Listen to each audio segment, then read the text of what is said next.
wait to taste this. Oh. Hi guys, I'm Adri, and today I'm going to share with you tips on how to maximize the use of your ingredients. The start of this recipe is going to be a pumpkin. We're going to use the seeds, the skin, and the flesh. So today I'm going to be making a coconut pumpkin pappardelle. For the sauce, I'm going to need coconut milk. I have 4 garlic cloves, white onion, and cilantro with the leaves and the stems. I'm going to cut these very thin, just like slices. Same with the garlic. I have a very hot pan, 1 tablespoon of olive oil. I'm going to add my onions. The garlic. Now we're going with the pumpkin.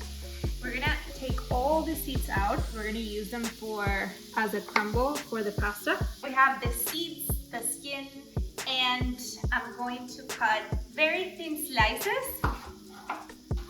Very thin, like this.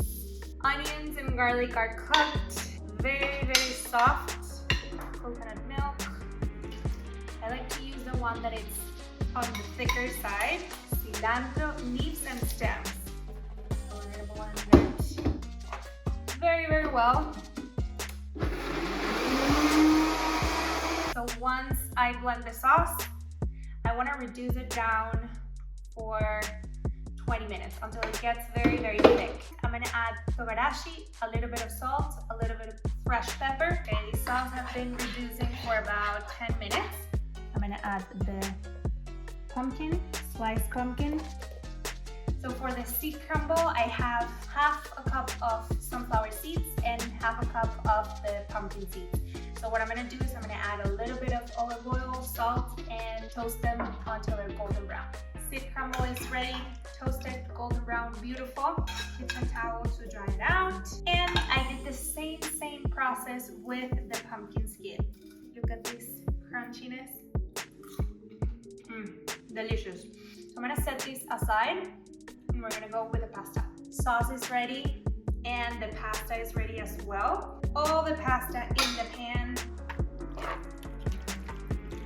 Let's start plating this beautiful pasta. Right, for the final touch, I'm gonna add some basil, a little bit of the pumpkin seeds to add texture, and the pumpkin skin.